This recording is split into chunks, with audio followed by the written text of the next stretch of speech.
Good. So it's 8 o'clock, and as always, I will first try to go live on Facebook. And so, because this is already shut down, I'm gonna do it again. So try to go live on Facebook, because the last time with Paddy, Crashed, is it? yeah, and I was using Safari because I'm doing this on my Mac, and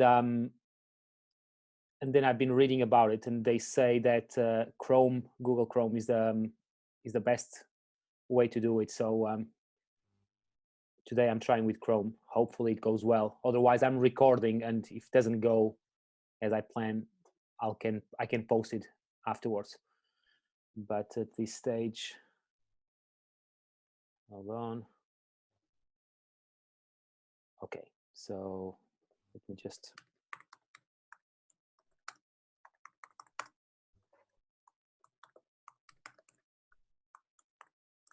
Okay, let me just change the settings here. Stream.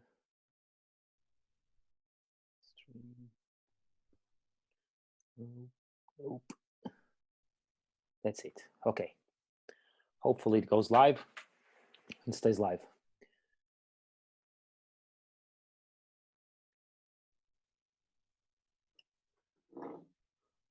Okay. So we are live. Frank, thank you very much for coming. Thank you much for giving maybe half an hour, 40 minutes of your time to share some hopefully good stories and good experience with us and with the coaches and other people who are watching us. No problem. I thought you were scraping the bottom of the barrel when you asked me to join one of these things. No, you must be from the football people, one of those with more stories to tell and good stories. Hopefully that's why I invited you. Well, I did think you were scraping the bottom of the barrel, and then I heard that you had Ruben Lindsay next week, so that will be the bottom of the barrel. Yeah, no, it's not the case. So I started with so the original plan was to start with the 4 senior coaches of Donald Gray first, but then we thought, well, this is going to be a special season. It's going to be shorter, so we better start fitting the junior coaches midweek, so we can give opportunities to more people to tell some stories, and hopefully it's fun. That's the idea. Yeah. Frank, I'm going to start asking you to give us a quick background of you. So where you were born, where you come from, how did you come to Invercargill? Yeah, just give us a summary. Well, I was born on the west coast of Ireland, Louise, in a place called County Mayo, and I was there for about 27 years before I came over to New Zealand. Yeah, so it's the wild west out there. It's a small farming community, very similar to Southland here, which is probably why I've settled in so much. A place where everybody knows everybody, and a good sporting community, very similar to here. Yeah, so growing up, I was a bit like anybody else, into everything. Didn't play any what you call football over here. Over there, it's soccer, but didn't play that at all over there. When you're a kid in Ireland, you grow up wanting to play what they call Gaelic football or hurling, and which is what I did up until till I left. I was pretty average, to be fair. We go there next. What brought you to Invercargill? She's in another room. She's in the next room. I better. Is this on live? But I better say some nice things about her. Yeah. So I was just minding my own business in Dublin one night in a lovely establishment in the city of Dublin, and then I bumped into someone at the bar. Turned out, well, initially I thought she was an Australian, but it turns out she was actually a Kiwi, and then and that was it. That's where it all started. We spent a bit of time between Ireland. I had already got my visa to Australia at the time, and that was in 2001. Started 2001, and we spent a bit of time in Ireland together, and then we went to Australia for a while, and then back to Ireland again for a couple of years. And then around 2005, we said we needed to make a decision of where we wanted to to stay permanently. And look, I thought, well, I'll give New Zealand a go. So I landed over here in February 2005, and didn't really know what I was going to do because at that time the Celtic Tiger was roaring in Ireland, plenty of work. I was an engineer, and then I landed. The planes kept getting smaller as I approached Invercargill, and then I thought, well, where the hell does Jenny live? And touched down, and I was thinking, what am I gonna do? Where am I gonna work? But that was February 2005. Got my first job in March 2005, and that's been it since. I've loved it. Married now with 3 kids. Going nowhere, Louise. Going nowhere. Yeah. All right. So Sorry, is it okay if I have a wine? yeah, of course it is. Of course I it have is. I have to have one of these every time I use Comet. Including the junior committee meetings. Yes, definitely after a junior committee meeting. It's usually twice as big as this. Um, Frank, what have you played growing up? Well, Gaelic football. Played it as soon as I could walk. A bit like what people do over here. You hear everybody wants to be an All Black and play rugby in New Zealand, and in Ireland everybody wanted to play Gaelic football, wanted to wear the colours of your county, and so that was what I did. Played.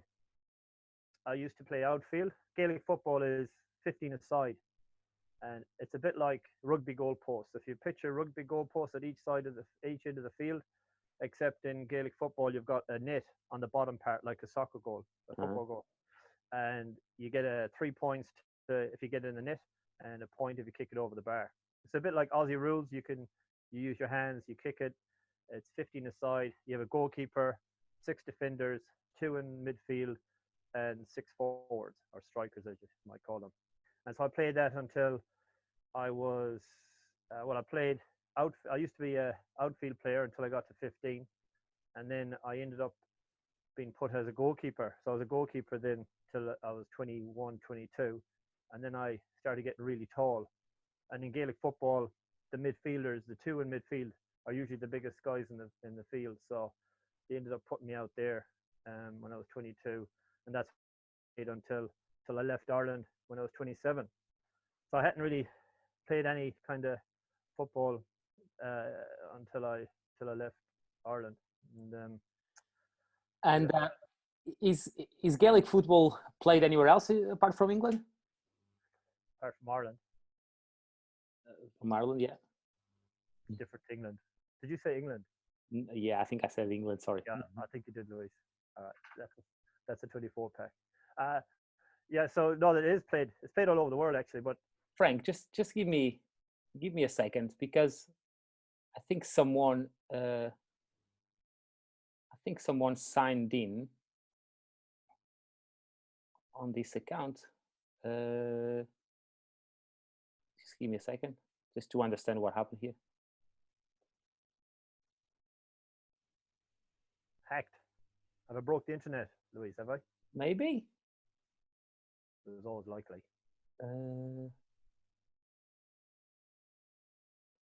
Hold on a second, because I can see the Facebook Live. The Facebook Live is going, but the Zoom meeting, I think it stopped. So let me just Oh yeah. Yeah. I actually think only myself and Nacho have this account, so I'm not sure, unless it's Nacho at home, who is trying to hold on. It's still working. It's still on. It's quality TV, Louise. Apparently, I'm doing live from my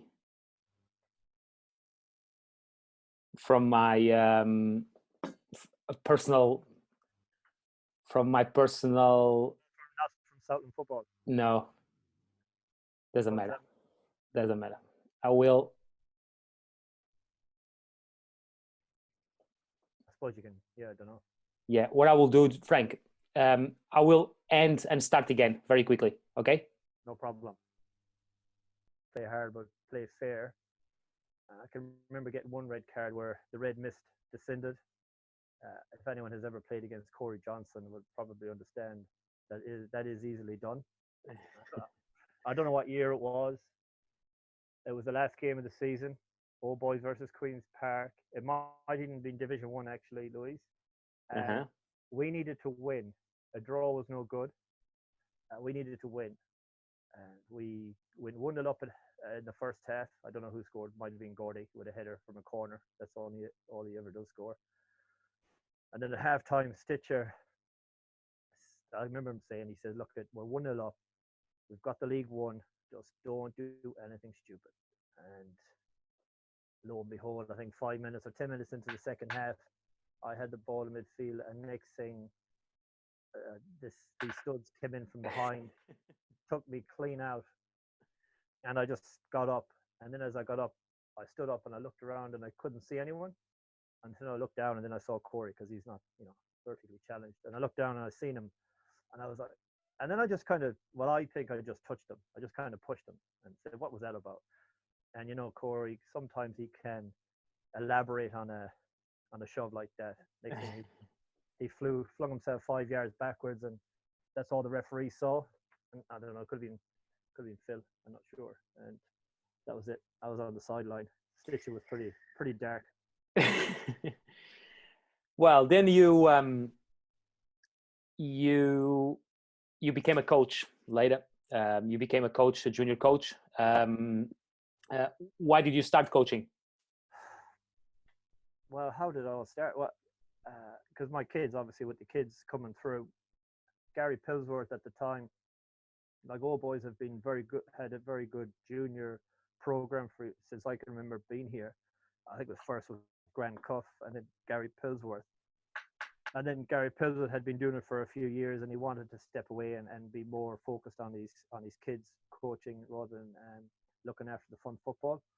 So I just naturally, I think it was Mickey at the time was just coming into that age group, and I said, well, I took over from him on that. And I think it was at 2015, 2016, and that's how it kind of started, just at the fun football.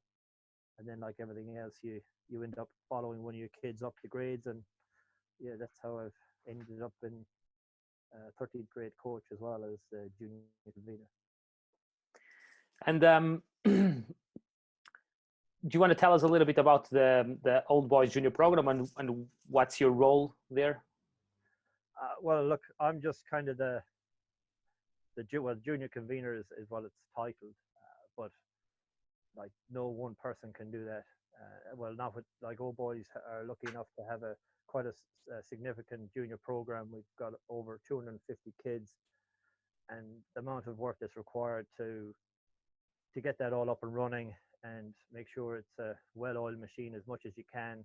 There's always going to be a few slippages, but you can't do it on your own because you obviously it's your everybody's volunteer. And thankfully, I've got a good group of people behind me. I've got this year now. I've got Azza, Andrew Elder, who's doing a lot of work for me, and Gordon Lamont. I've got Scott Faithful, Michael Manson, and Ian Thompson. Then does our work as well with the website and that. So it's a big undertaking to get everything like that organized. But it's if anybody is a volunteer will understand what's involved in something like that. But How it's would you? enjoyable. It's enjoyable. Yeah. How would you describe Old Boys philosophy? Old Boys is is the biggest club in Invercargill, numbers wise, juniors and seniors. And what do you think the reason for that is? Uh, yeah, I don't know. Like what we try to focus on is obviously having a well-run program and just making sure, like, just little things like having the communication needs to be good with all the parents, making sure all the equipment and all the kit is there. One of the key things for me, I think, is having coaches that are able to give quality training sessions and help the players to grow. Mm-hmm. We have, which is tricky sometimes because when you have a lot of junior teams, you have to get a lot of coaches, and you do end up having to call upon a lot of volunteers to do that work. Again, we're lucky that we have even kids that have gone through the junior program and now have progressed into the senior ranks, they may not have any children in the junior program, but they are willing to give back. And this year in particular, we've got 20 junior teams, and I would say 12 of them are coached by players that are actually coming back and helping out with that junior program. And it's really good because even the kids that are in those teams can see that they're getting quality training sessions, and even the parents can see that, and that's what they keep coming back. That's what I believe.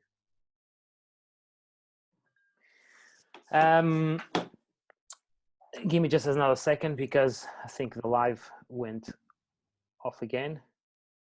Yeah, it went, but now I'm following on my phone, so every time it goes off, I start again. Okay.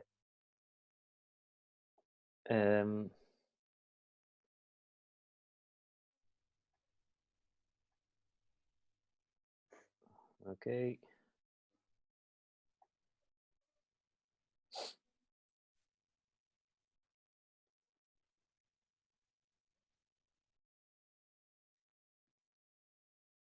Just a second. When we go after 30 and we don't understand nothing about technologies, That's all right. it's a pain in the ass. Well, I think that's it.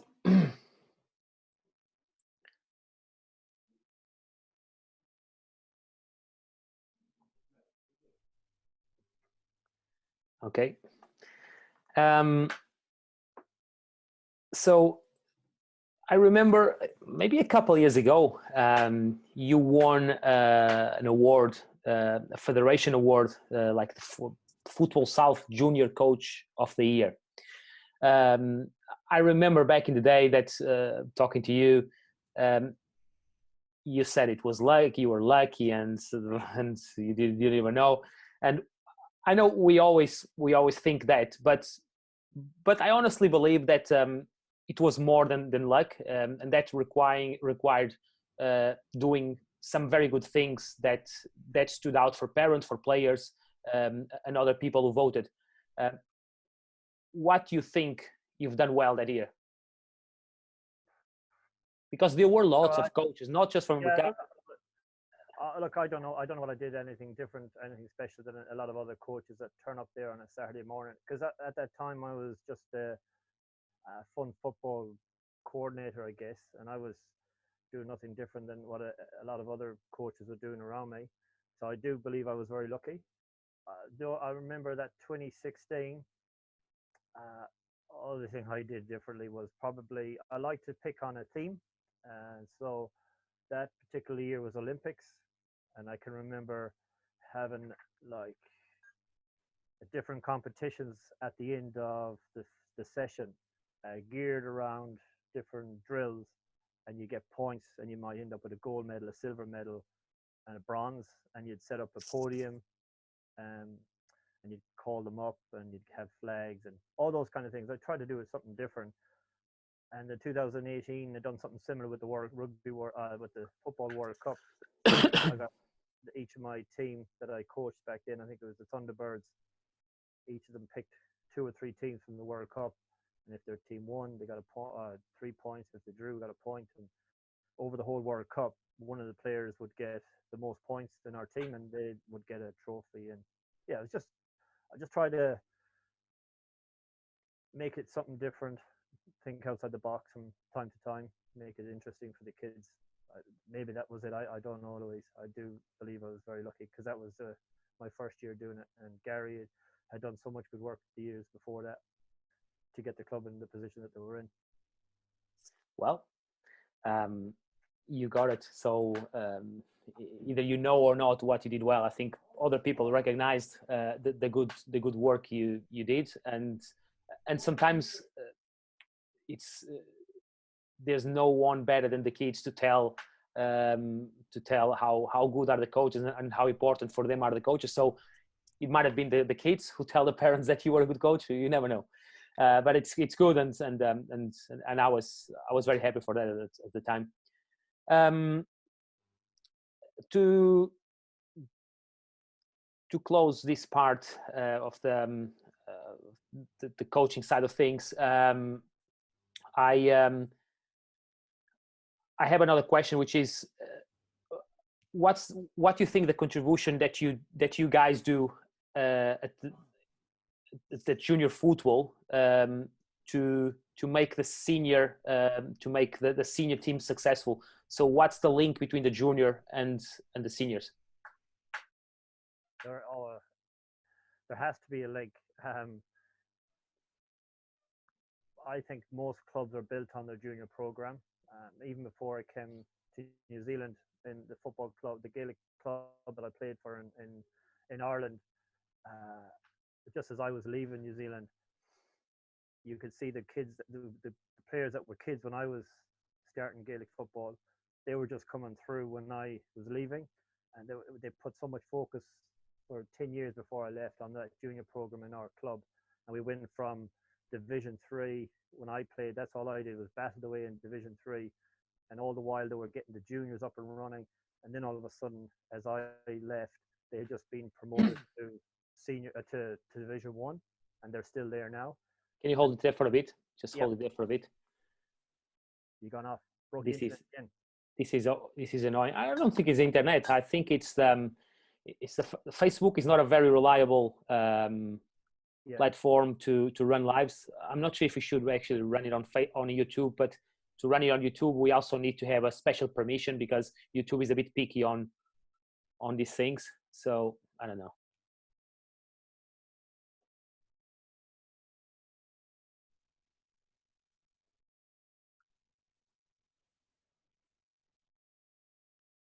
We had quite a few people watching actually because I was looking to the screen, and no doubt. hopefully hopefully they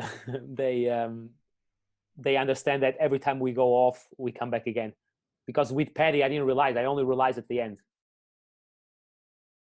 I noticed Paddy got 400 and something views. I just want to beat that.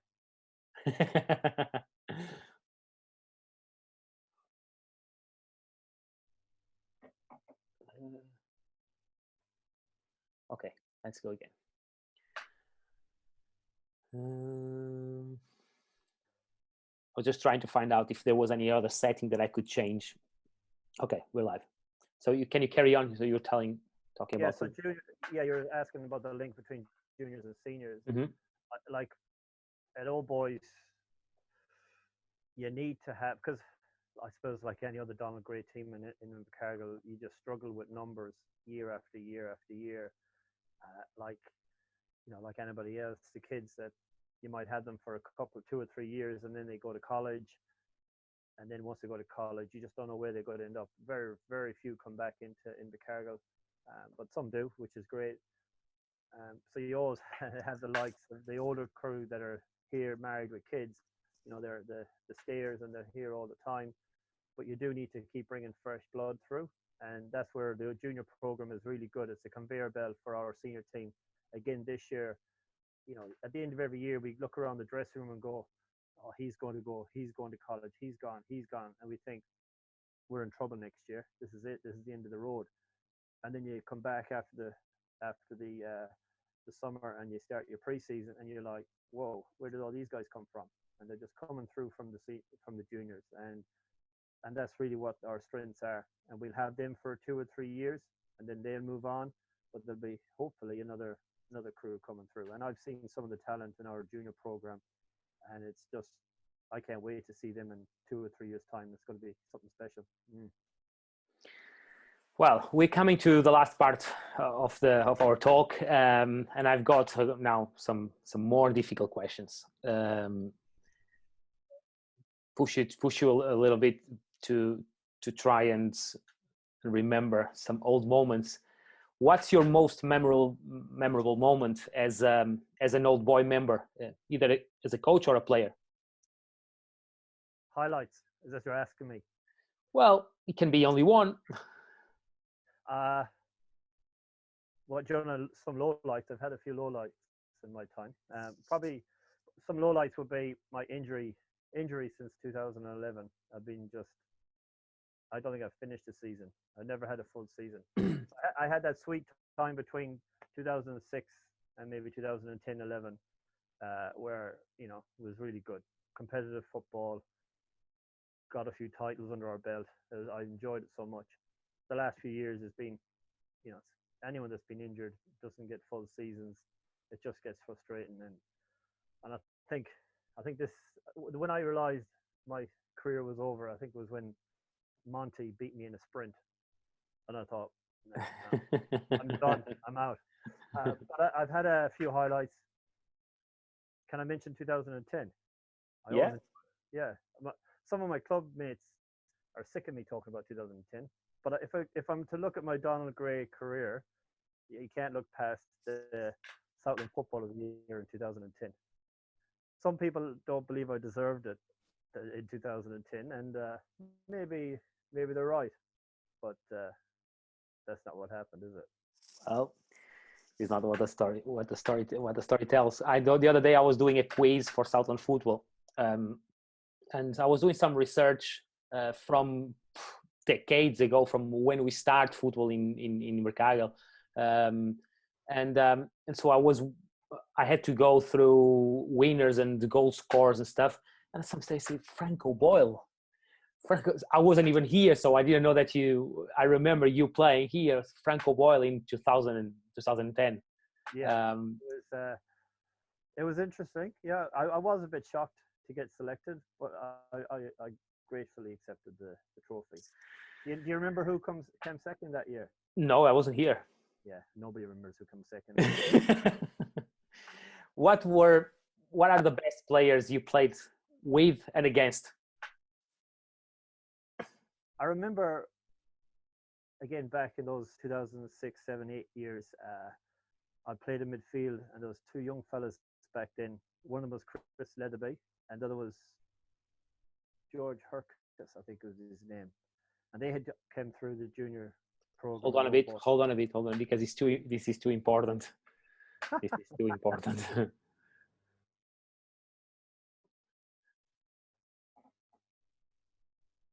This is a pain.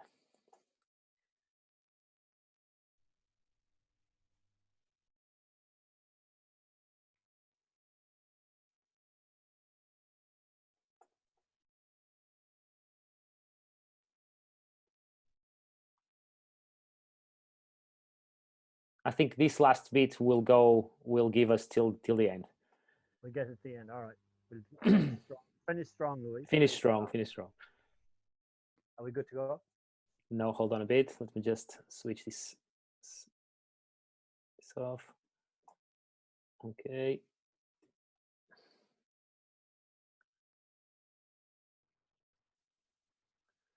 And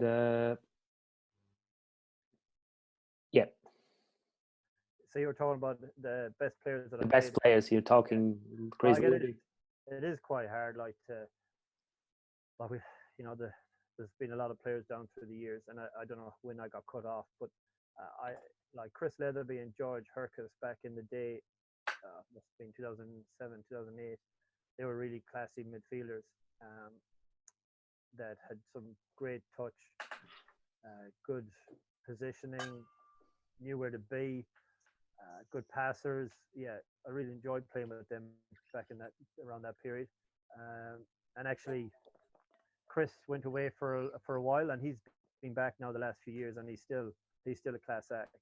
He still runs the midfield. He's the best central midfielder in Scotland, in my opinion. If I was to pick one player who I like, I think most clubs would have loved to have had him on the team, would have been Brendan de Garnham when he was in his heyday. I don't know if you it was before your time, Louise. It's before my time, yeah. Before my time. Yeah, he played up front for us for a number of years, and we could be a bang average team, but he could put the ball in the net game after game, and defenders and opposition knew what he was doing, what he was going to do, but they couldn't stop him. He was unplayable for 2 or 3 years there. Unfortunately, he got a bad injury to his knee, and it kind of put pay to his development, unfortunately. But he was naturally talented at putting the ball in the net, and he could have probably gone further beyond Invercargill if he had a bit of luck. Really what about against you? Only one, the most difficult of all. again, there's been a few, but I won't mention them all. Carl Hawks, I would have to say, again, natural footballer, really good with the ball, could find a pass. I struggled with him on several occasions, and there was only one way I could handle him was chop him down. If I was able to catch him. And what players got under your skin the most? Corey Johnson. Anyone? No, hold on. No, I'll rephrase that. Anyone in the yellow and blue jersey. But especially Corey. Hi, Corey. Yeah, it was all good. Like as I said, it was everybody had the rivalries back then. Yeah. But now look at we go away to the Masters every 2 years with not just with old boys players, but people from South End, from Thistle, from Queens Park. You know, players that we played against. Now we're playing with up in Dunedin every couple of years and having a great old time. Watching the Liverpool Champions League final at the level 1 last year, and everybody in there was like Liverpool fans.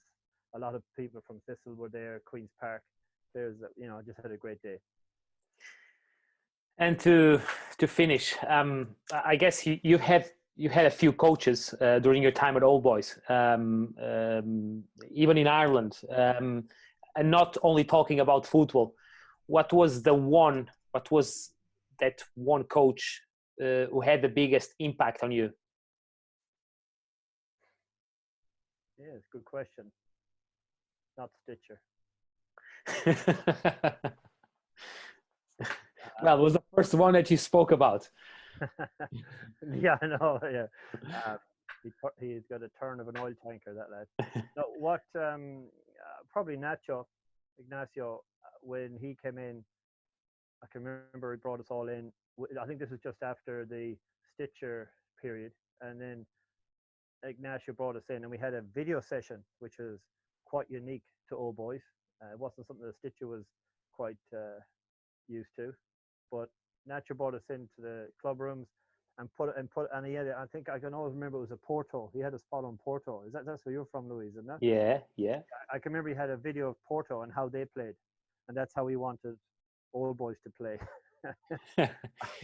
Well, like I think he might have got rid of that idea after a couple of training sessions when he saw what he was dealing with. No, that's not fair. But Nacho, yeah, he understood the game, and he related well with the players, and really brought us onto a different level. All right.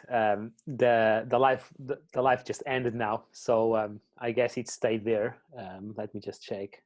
I'm not going to restart again because we are just finished. That's all good. But let me just check here.